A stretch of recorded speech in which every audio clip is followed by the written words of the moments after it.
অবিচলিত 13 এর অবসরপ্রাপ্ত সদস্যবৃন্দ কর্তৃক আয়োজিত আজকের এই মহতী অনুষ্ঠানে উপস্থিত মেজর রেজা স্যার, উপস্থিত কর্মকর্তাবৃন্দ এবং বিভিন্ন পদবীর সৈনিকবৃন্দ, আসসালামু আলাইকুম এবং শুভ সকাল। আমি খুব সংক্ষিপ্ত কথা বলবো, দীর্ঘায়িত করব না। আমি শুধু এখানে দাঁড়িয়েছি আপনাদের প্রতি অত্যন্ত কৃতজ্ঞতা প্রকাশ করার জন্য। কারণ আমার সিও যিনি ছিলেন, শুধু উনি আমার সিও না, আমি 13 ইস্ট বেঙ্গল রেজিমেন্ট অর্থাৎ অবিচলিত 13 এর একজন রিক্রুট। আমার রিক্রুটিং অফিসার ছিলেন major Humayun sir, recruiting CO ছিলেন কর্নেল মুসলিম স্যার। আজ এখানে হাজির হয়েছে। তাদের হাত ধরে আমি রিক্রুট হয়েছিলাম, এই ইউনিটে আমি ট্রেনিং করেছি, এই ইউনিটে আমি পোস্টেড ছিলাম। তারপর এই ইউনিট থেকে মাঝে 90 সালে আমার একটা পোস্টিং হয়েছিল 29 বেঙ্গলে। স্যার প্রথমে চিঠি লিখেছিলেন, আমার পোস্টিং বাতিল হয় না। পরে স্যার ব্যক্তিগতভাবে বাপা টাইগারকে ডিও লিখে আমার এই পোস্টিংটা বাতিল করেছিলেন। স্যারের প্রতি অনেক অনেক কৃতজ্ঞতা এবং ধন্যবাদ। আমি আরো গর্বিত, এই ইউনিট থেকে আমি সৈনিক থেকে জেসিও পর্যন্ত চাকরি করেছি এবং আমার সৌভাগ্য হয়েছে 13 ইস্ট বেঙ্গল রেজিমেন্টের ডেল্টা কোম্পানির 12 প্লাটুনের আমি সৈনিক ছিলাম এবং 12 প্লাটুনের আমি প্লাটুন কমান্ড করেছি। এটা আমার অত্যন্ত সৌভাগ্যের বিষয়। ইউনিটের বিএসএন ছিলাম, বিভিন্ন পদবিতে চাকরি করার সুযোগ হয়েছে। সবচেয়ে সৌভাগ্যের বিষয়, এই ইউনিটের অফিসারদের দেখে আমি 2 বার লং কোর্সে কর্নেল মুসলিম স্যারের অনুপ্রেরণায় আমি আবেদন করেছি। 28 এবং 29 লং কোর্সে রিজেক্টেড হওয়ার পরে ধরে রেখেছি নিজের চেষ্টা।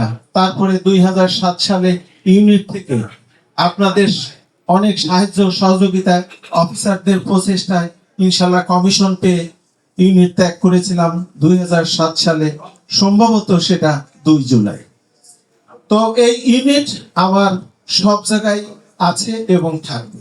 এর মধ্যে বলি, এবছরে 17 পদাতিক ডিভিশনের আন্তঃ ইউনিট ভলিবল প্রতিযোগিতা অনুষ্ঠিত হচ্ছে। একদিন সন্ধ্যায় আমার ছেলে আমাকে ফোন করে বলল, বাবা আমি আগামীকাল আমার ভলিবল খেলা আছে, আমার 1 ইঞ্জিনিয়ার ব্যাটালিয়নের সাথে 13 ইস্ট বেঙ্গল রেজিমেন্টের খেলা, তুমি আমার জন্য দোয়া করো। ঠিক একই দোয়া সে তার মায়ের কাছেও চেয়েছে। তো রাতের বেলা যখন বাসায় ফিরলাম, তার মা বলল, ছেলে তো দোয়া করতে বলেছে, তুমি 13 বেঙ্গলের জন্য দোয়া করবা না ছেলের ইউনিটের জন্য দোয়া করবা? আমি তোমার মতো তুমি দোয়া করো, আমি যেটা পারি সেটা করব। ছেলের ইউনিট, ছেলের টিম এবং ছেলের খেলার জন্য দোয়া করেছি, কিন্তু কখনো নিজে হাঁটতে চাইনি এবং পরবর্তী দিন খেলায় অবিচলিত 13 জিতেছে। এই সংবাদ সাবসিকুয়েন্টলি আমার মেয়ের কাছে, সে বাংলাদেশ মিলিটারি একাডেমিতে প্রশিক্ষণরত, সেখানেও গিয়েছে। বলেছে, বাবা মনে হয় আমার জন্য ভালো করে দোয়া করেন।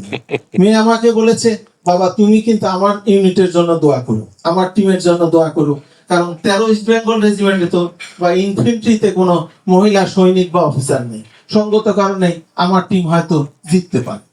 তো বলার উদ্দেশ্য, আপনাদের দেখে অফিসার হয়েছি এবং এরকম করেই মিলিটারির সাথে একেবারে একান্ত ভাবে এভাবে জড়িয়ে গিয়েছে। আপনারা সবাই আমার জন্য, আমার ফ্যামিলির জন্য কর্নেল মুসলিম স্যার অনেক করেছে।